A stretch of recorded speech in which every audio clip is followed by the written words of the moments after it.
Hello everyone! It's me, Tinay ng Hong Kong. So, ang topic po natin ngayon is about kung ano yung buhay ng OFW dito sa ibang bansa. Sa kahit anong bansa na napupuntahan ng isang OFW. Tulad ko, nandito ako ngayon sa Hong Kong. Pero, dati na ako nag-a-abroad. Ex-abroad ako ng Saudi. So, 5 years ako doon. Then, ngayon, bago lang ako dito sa Hong Kong. Talagang sinikap ko na makarating dito sa Hong Kong kasi unang-una, yung sahod dito is mataas. Although sa ibang bansa, meron pang sa Japan, sa Taiwan, mas mataas mga sahod doon. Kaya lang, meron siyang gagastusin na parang placement fee. Dito sa Hong Kong, sa ngayon, nag-start ng 2023 yata, wala nang placement fee. Parang processing fee na lang yung gagastusin mo. Para din yun sa mga requirements mo o kung ano-ano pang aanuhin ng agency. Ikaw yung mismong magbabayad. Pero, may iba-iba pa daw na agency na humihingi pa ng placement fee papunta dito sa Hong Kong. So, siguro, kung papalarin, baka yung dream ko na bansa, mapuntahan yung Europe. Kasi mas malaki talaga yung kitaan doon. Kasi alam nyo naman, kapag nasubukan nyo na guys na maging isang OFW, para bang yung ma-addict ka na laging umalis. Kasi lagi mong iniisip yung para sa pamilya mo, maibigay mo yung mga gusto ng mga anak mo, mga ganon. So, kaya ako, talagang hindi pa titigil mag-abroad para mabigay ko pa yung mai-provide ko pa ba yung mga pangangailangan ng pamilya ko. So, ngayon guys, anuhin natin yung about sa title ng video ko ngayon, kung mahirap nga ba. So, sa akin, based sa experience ko sa Saudi, para sa akin, sa Saudi, malaki ang bahay. So, talagang as in mahirap ang maging katulong sa Saudi, sa Middle East. Kasi nga, nang una, wala kang day off doon. Kumpara dito sa Hong Kong, every Sunday or Saturday may day off dito yung mga katulong. So, nakakapagpahinga ka, di ba? Kaya lang, ang kagandahan lang sa Middle East, may sarili ka daw kwarto, malaki. Dito, tulad sa akin, wala akong sariling kwarto. Kasama ko dito yung amo ko.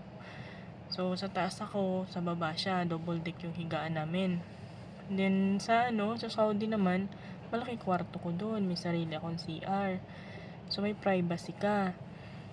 Then, wala nga lang day off. So, yun, pahirapan pa magpaalam kapag magde-day off sa Saudi. Kumpara dito sa Hong Kong, mandatory na kailangan may day off yung mga helper dito. So, kasi parang nasa law nila yan. Yung pag nag-sign ka ng kontrata, ayun, matik na yun na may day off ka every weekends, yan, ganun. So, yun.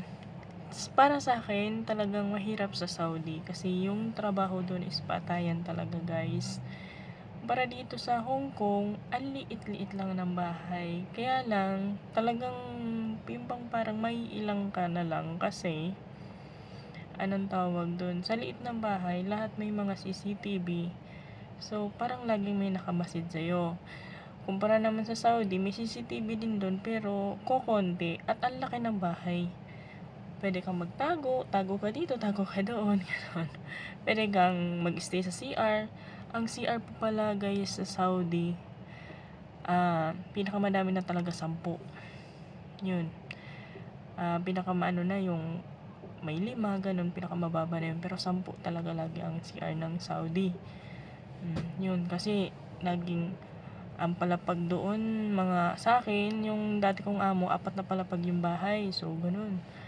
Talagang lahat mo lilinisin yun. So, talagang all around ka doon. Lalo na kapag may mga bisita. My God. Talagang walang tulugan guys. At pag Ramadan doon. Dito naman, sa'kin swerte ako dito sa amo. Mabait ang amo ko kaya hindi ko masasabing nahihirapan ako dito sa Hong Kong. So, sa inyo guys, masasabi ko lang na masarap mag-abroad kasi mabibigay mo yung mga gusto mo sa mga anak mo, sa pamilya mo, sa mga kapatid mo, mabibigay mo yung mga pangangailangan nila, makakatulong ka, mapapagawa mo yung bahay, yung pangarap mong bahay. So, para sa akin, yung nga lang ang kinaan lang, parang ano lang ng OFW, malayo ka sa pamilya, hindi mo maaalagaan mga anak mo, then, ano ba, kapag may mga importanteng occasion, hindi mo sila makakasama, sila lang, hindi mo magagabayan yung mga bata, ganon. Yun lang yung ikinakalungkot ng isang OFW na malayo sa pamilya. Pero sa akin, parang nababalanse ko na lang kasi kailangan as a parent yan, talagang yung i-push mo, maibigay mo ang lahat ng pangangailangan nila. So, next video ko guys, papakita ko mga ginagawa ko dito sa Hong Kong, yung kung paano ako magtrabaho, tapos mag-alaga ng kasi ako dito, all around, pero nani talaga ako, kaya lang, kapag tulog yung alaga ko, nagawa ako ng gawaing bahay, so, papakita ko yon. Then, mga other tips na pwede kong ma-share sa inyo para in case na gusto nyo din makapunta dito ng Hong Kong, alam niyo yung mga mga gagawin nyo. Hindi na kayo mangangapa. Tulad nung sa akin noon, wala talaga akong matanungan. Lagi ako nanonood ng YouTube. Kasi talagang wala akong idea paano dito pero lakasan lang ng loob guys. So, yan lang muna guys for today's video. Kasi bago pa tayo dito sa YouTube, wala pa akong masyadong alam guys.